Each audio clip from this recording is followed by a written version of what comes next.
Okay, some woods absolutely suck for carving. I'm serious. They're horrible for carving. And in my experience, these are the top 5 worst woods for carving. You do not want anything to do with these woods if you're anything like me. Now, that being said, some of you in the comments are going to say something to the effect of, yeah, actually, I really like carving that one wood. I've had a great experience with it before, and that's great. But this is my opinion, and this is my channel, so let's get into it. All right, so the first of the categories, there's 2 categories, of course, softwoods and hardwoods, and the softwood category is yellow pine.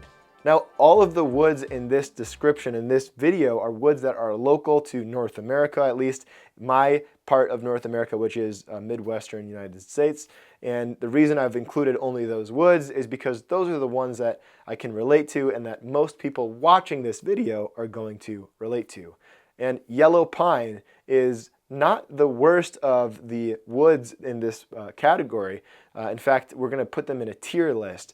But the reason that I have it as one of the worst, at least the 5th worst wood, is that it has a tremendous time staying together. So what's critical about carving woods is not just the fact that they are hard or that they are soft.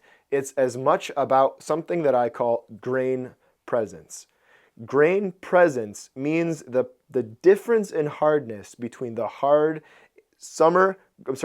winter growth rings and the soft summer growth rings. In the wintertime, wood grows more slowly, therefore more densely, and the contrast of those layers of growth during the winter with the softer ones, which are more quickly growing and often wider, is what makes wood carving easy or not easy. It's the grain structure. It's how those 2 bits interact. And yellow pine has a crazy disparaging difference between its hard and soft growth layers, meaning it wants to peel apart. It's really inconsistent. You go chunk, chunk, chunk, chunk when you're driving your chisel through the edges of, or through the fibers of the wood, instead of a smooth, clean cut that you'd get with really great carving woods like basswood, etc.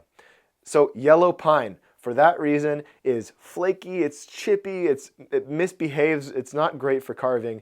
And the only one that in that softwood category I like even less, coming in at the 4th worst wood to carve in my book, is spruce. Blue spruce, very commonly mistaken for white pine in this area for whatever reason. I've had arborists drop off a blue spruce before claiming they've got white pine. Hey, I know it's your favorite wood. I'm so happy for you. I've got a whole load. I'll just drop it off for free. And I have a big stinking pile of blue spruce in my yard right now. And it's awful wood to carve. It's chippy. I would say if you are going to carve it green. The moisture kind of makes the layers, the differences, again, in that grain disparity, that grain presence a little bit less obvious. But spruce is just a splinter-ridden mess. If you want to have a really awful time carving, get yourself some blue spruce. That's my opinion. Again, this is hand carving, guys. I should clarify this. I should have said it at the beginning. All of the woods I'm talking about now are how they behave under a blade, right? How they behave in the wood grain, the fibers of a chisel. And I'm not talking about chainsaw carving. I'm not talking about burr carving. I'm talking about hand carving. All right, so those are the worst of the softwoods. As far as hardwoods go, my 3rd worst wood to carve, and probably one that most people should stay away from as far as hand carving, is ash. Ash is very hard, and it also has this same kind of like hard, soft grain inconsistency that makes it really hard to control the blade when moving through the fibers of the wood. It's just not a great wood to carve. It's not the worst. Of course, there are worse hardwoods, and we're talking about those in just a minute. But ash, I mean, just get rid of it. It's not the best wood for carving. It's great for burning. It's amazing for furniture. The countertops or the shelves in my kitchen are ash. I've used it in multiple applications in that regard. My dad's built many pieces of furniture that we grew up with in the house, but it's just not great for carving. Flatly put, plainly put. All right, so the next, and this is the probably worst in terms of workability, is black locust. Black locust is our second worst wood to carve because it is just so hard.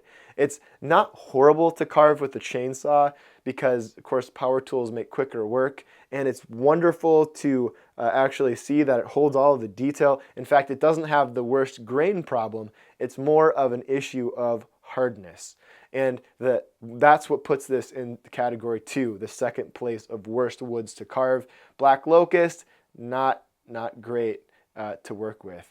The number 1, my least favorite wood to carve, and if you want to see me struggle through a carving, watch me hand carve a hiking stick. If you Google Alec Lacaste hiking stick, you can see there's a video of me carving a wood spirit in one with hand tools, and it is in hickory. Hickory is horrible wood to carve, and it's simply, again, in the same way that black locust is hard, hickory is even harder. Hickory is actually one of the hardest domestic woods. I think it's next to beechwood. Black locust is arguably one of the hardest, but they are just impossible to get a blade through.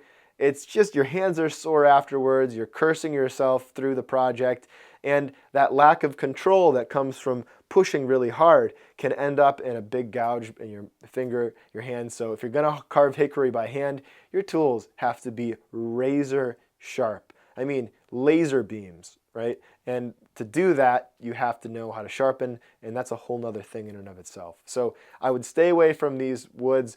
Black locust, ash, hickory in the hardwood category generally are not the best for carving, in my opinion, in my experience. Now, others may appreciate the hardness of, say, black locust for its ability to hold detail. Again, I've done some hand carving post chainsaw work on a piece, and that's kind of okay because you're just removing a little bit of material here and there to refine and hone the shapes that you've already got from the power tools. That's okay. In fact, most of these woods can be dealt with in that regard. But when you have to take off big chunks and try and control big areas of material with a blade, with a singular blade, these woods do not behave well. They're hard. They're either pitchy and grainy, or they are awfully difficult to work with. So if I'm you, I stay away from these 3.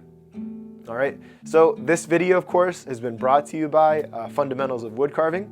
It's an online resource if you'd like to learn about carving, ideal carving woods into beautiful portraiture. The idea of the school is to teach folks to learn to carve the realistic face.